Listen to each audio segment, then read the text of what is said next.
एक छोटे से गांव अभयपुर में दो दोस्त रहते थे, शुभम और सुजीत। दोनों की दोस्ती बचपन से थी, लेकिन किस्मत दोनों की अलग अलग राहों पर थी। यार सुजीत, जिंदगी में कुछ भी ठीक नहीं चल रहा। 2 महीने से काम ढूंढ रहा हूँ, लेकिन कहीं ना कहीं से मना हो जाता है। अरे भाई, इतना उदास क्यों बैठा है? चल मेरे ठेले पर आजा। मेरे यहाँ तंदूरी चिकन का जलवा है, काम में हाथ बटा दे। तेरे ठेले पर? और मैं क्या करूँगा वहाँ? देख शुभम, मैं अकेला सब नहीं संभाल पाता। चिकन बनाना, ग्राहकों से बात करना, पैसे लेना, सब कुछ अकेले नहीं होता। तू आ जाएगा तो हाथ बढ़ जाएगा और दिन के पैसे भी मिलेंगे। पैसे मिलेंगे तो सोचने में क्या बुराई है। ठीक है, कल से आता हूँ। अगले ही दिन शुभम सुजीत के ठेले पर काम करने लगा। सुगंध फैलती थी तंदूरी चिकन की। लोग भीड़ लगाए रहते थे और शुभम को लग रहा था कि जिंदगी अब सुधर जाएगी।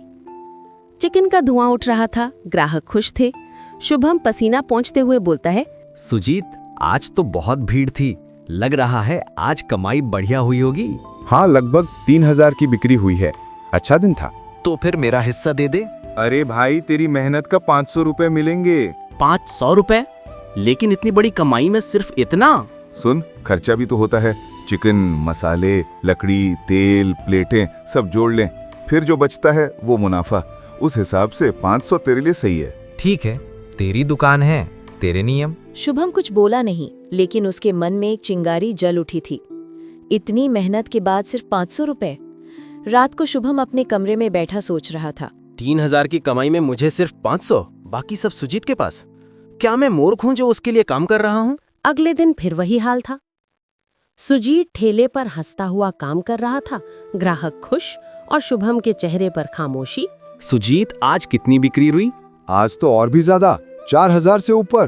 तो आज मेरा हिस्सा थोड़ा बढ़ा देना। देख भाई, मैं जितना देता हूँ उतना ही दे सकता हूँ, वरना ठेला चला पाना मुश्किल हो जाएगा। उस दिन शुभम को सिर्फ 600 रुपए मिले, लेकिन उसकी नजर अब रुपए पर नहीं, सुजीत की जेब पर थी। कुछ दिन तक उसने चुपचाप काम किया, फिर एक दिन बोला, अब मैं तेरे साथ काम नहीं करूँगा। क्या हुआ भाई, कोई गलती की क्या? नहीं, बस अब मैं खुद का ठेला लगाऊंगा, खुद का। लेकिन तुझे चिकन बनाना ठीक से आता भी है। तेरे साथ इतना काम किया है, अब खुद कर लूंगा। शुभम ने अपने पास बचाए हुए पैसे निकाले। कुल 7000 रुपए उसने उसमें से सामान खरीदा, पुराना ठेला लिया और उसी गली में सुजीत के ठेले के पास अपना ठेला लगा दिया।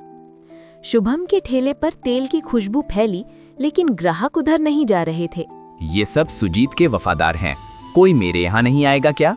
शाम तक बस 3 प्लेटें बिकी, वो भी हिचकते हुए ग्राहकों को। ये सुजीत सारा धंधा खुद ले गया, अब कुछ करना पड़ेगा। वहीं दूसरी तरफ सुजीत मुस्कुराते हुए बोला, शुभम गया तो गया, मुझे कोई फर्क नहीं, मेरा धंधा तो वैसे ही चलता रहेगा। लेकिन फर्क था शुभम के दिल में जलन, और उस जलन ने उसे गलत राह पर डाल दिया। शुभम रात भर सोचता रहा। अगर मैं सुजीत का धंधा थोड़ा खराब कर दूं, तो सारे ग्राहक मेरे पास आ जाएंगे। अगले दिन वो सुजीत के पास जाता है। अरे सुजीत भाई, तुम्हारा चिकन तो लाजवाब है, जरा सिखा दो कैसे बनाते हो। तू भी कमाल है, पहले साथ काम किया, फिर चला गया और अब सीखने आया। नहीं भाई, बस थोड़ा सुधार करना है, वरना ग्राहक कहते हैं तेरे जैसे स्वाद नहीं बनता। चल मैं तेरे ठेले पर चलकर सिखाता हूँ। सुजीत जब शुभम के ठेले पर चिकन भून रहा था, उसी वक्त शुभम चालाकी से उसके ठेले पर जाकर कुछ पैकेट छुपा देता है, पुराने खराब मांस के। अगले दिन शुभम पुलिस के पास जाता है। साहब, उस सुजीत का चिकन बहुत गंदा है, वो सड़े हुए मांस से लोगों को खिलाता है, उसकी वजह से लोग बीमार पड़ रहे हैं। ऐसा है क्या? चल अभी चलते हैं उसके ठेले पर। पुलिस सीधे सुजीत के ठेले पर पहुंचती है। पहले ठेले की तलाशी दो। कुछ देर की तलाशी के बाद वो पुराने खराब मांस के पैकेट निकालता है। तो यही है तेरा काम, लोगों को बीमार करने वाला चिकन बेचता है तू?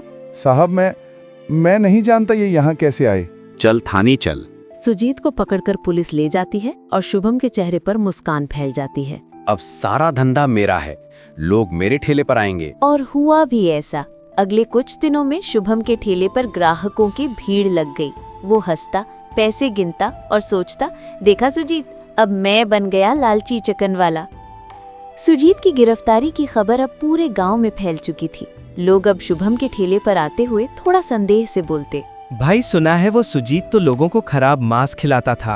हाँ भैया, मैंने ही पुलिस को बताया था। मुझे जब शक हुआ तो सीधा जाकर बता दिया। तू तो बड़ा नेक निकला।